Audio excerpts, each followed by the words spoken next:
যেমন আমি গার্মেন্টসের উদ্যোক্তা হিসাবে আমি বলবো, গার্মেন্টস শ্রমিক, টেক্সটাইল শ্রমিক, বিমা, ব্যাংক সহ আরও এরা ধরেন শ্রম অধিকার, শ্রম আইনের মধ্যে পড়ে। আজকের বর্তমান সরকার যে অবস্থায় আছে, আমি মনে করি তারা সেইভাবে ততটুকু করতে ব্যর্থ হয়েছে। কেন আমরা সংবিধানকে এখনও আমরা সেই জায়গায় আপনি নিজেই স্বীকার করলো, মমতাজ ভাইয়ের মধ্যে একজন বিজ্ঞজন, যে আজকে বাস্তবতার প্রেক্ষিতে আমরা সংবিধানকে সে কতবার 14 বার 15 বার 16 বার সংশোধন করা হয়েছে। আমরা কেন এই জায়গাটায় অর্থনীতির ক্ষেত্রে আমরা ঐক্যমত হয়ে আমরা সেই জায়গাটায় সংশোধনীটা আনতে পারছি না? সমাজতান্ত্রিক অর্থনীতি কোথায় সমাজতন্ত্র দেখেন? কোথায় সমাজতন্ত্র আছে? গোলাম সরোয়ার মিলন, যেটি নিয়ে আলোচনা করছিলাম, শোডাউনের মে দিবসটি আসলে প্রতি বছরই যখন আসে শ্রম অধিকার নিয়ে সোচ্চার হয়, এটি কি একদিনেই সীমাবদ্ধ থাকে নাকি আমরা যেটি মমতাজ ভাই বলছিলেন শ্রমিক আন্দোলন কথা, আগে আর সেরকম শ্রমিক আন্দোলন নেই, কারণ সরকার শ্রমিকদের জন্য অনেক কিছুই করছে। আপনার কি মনে হয় যে এই দ্রব্যমূল্যের এই সময়, ঊর্ধ্বগতির সময়ে সেই শ্রমজীবী মানুষ বা শ্রমিকরা আসলে কেমন আছে?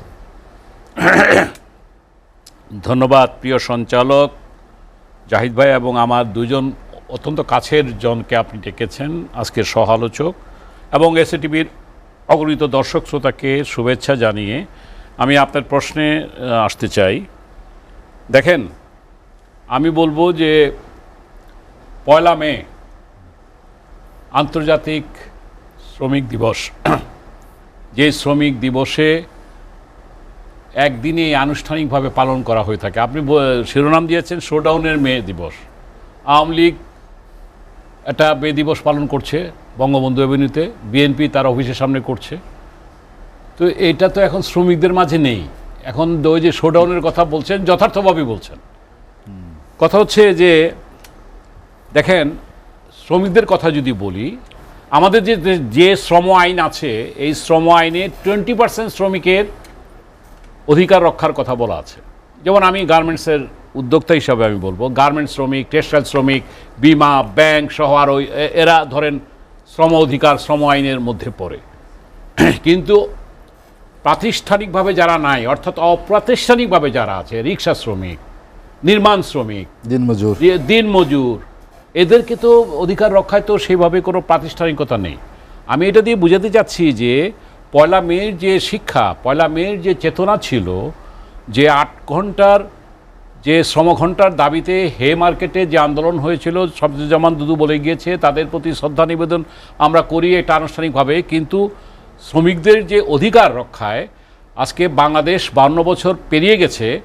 যতটুকু করার কথা ছিল, বঙ্গবন্ধুর কথা বলেছেন উনি, শ্রমিকদের কথা বলেছেন, কিন্তু পরবর্তীতে আজকের বর্তমান সরকার যে অবস্থায় আছে, আমি মনে করি তারা সেইভাবে ততটুকু করতে ব্যর্থ হয়েছে। এই কারণে বলবো যে শামসুজ্জামান দুদু সাহেবের সাথে আমি এই জায়গায় সহমত পোষণ করছি।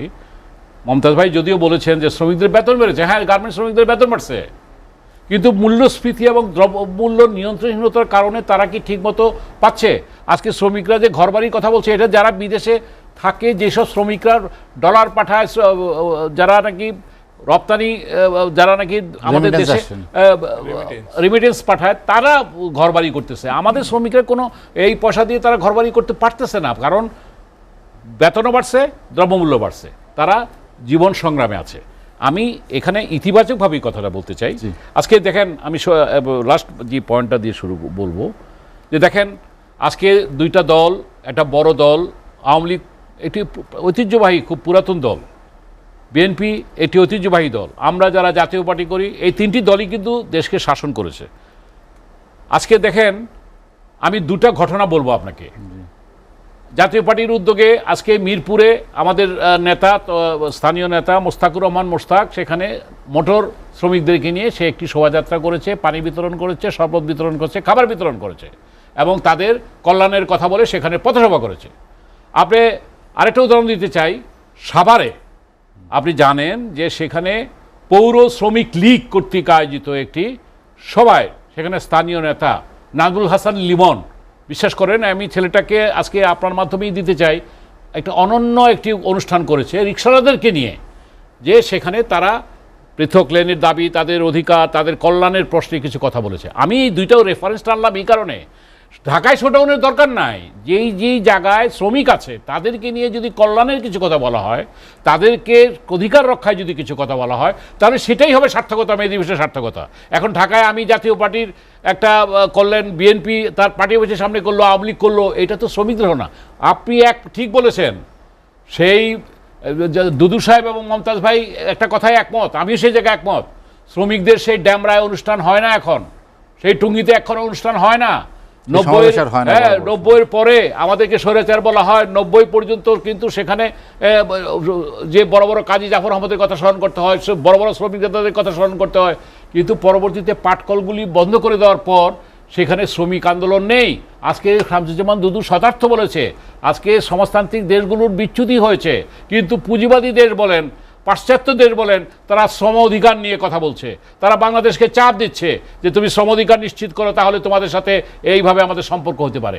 আমি যেটা বলতে চাচ্ছি যে শ্রমিকদের অধিকারের ব্যাপারে আজকে ঠিক বলেছে যে আজকে বাম ঘরানার যারা সমাজতান্ত্রিক, আজকে সমাজতান্ত্রিক অর্থনৈতিক কথা মমতাজ ভাই বলেছেন, আমাদের সংবিধানে সেটা লেখা আছে, সমাজতান্ত্রিক অর্থনীতি কি আছে? তাহলে আমরা কেন এই মিথ্যাইয়ের মধ্যে আছি? কেন আমরা সংবিধানকে এখনও আমরা সেই জায়গায়, আপনি নিজেই স্বীকার করলো, মমতাজ ভাইয়ের মধ্যে একজন বিজ্ঞজন, যে আজকে বাস্তবতার প্রেক্ষিতে আমরা সংবিধানকে সে কতবার 14 বার 15 বার 16 বার সংশোধন করা হয়েছে, আমরা কেন এই জায়গাটায় অর্থনীতির ক্ষেত্রে আমরা ঐক্যমত হয়ে আমরা সেই জায়গাটায় সংশোধনীটা আনতে পারছি না? সমাজতান্ত্রিক অর্থনীতি কোথায়? সমাজতন্ত্র দেখেন, কোথায় সমাজতন্ত্র আছে? সুতরাং আমি বলবো আজকে ইতিহাসের বাঁকে আমরা দাঁড়িয়ে আছি।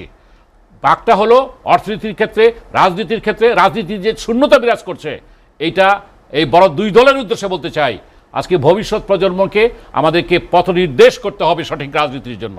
এবং আজকে দেশে যে ব্যবস্থা হয়েছে, যে ভালো কাজ যেমন হয়েছে, আবার দুর্বৃত্তায়িত রাজনীতির কারণে আজকে অর্থনীতি আজকে একটি চ্যালেঞ্জের মুখে হচ্ছে, এর থেকে আমাদেরকে ফিরে আসতে হবে।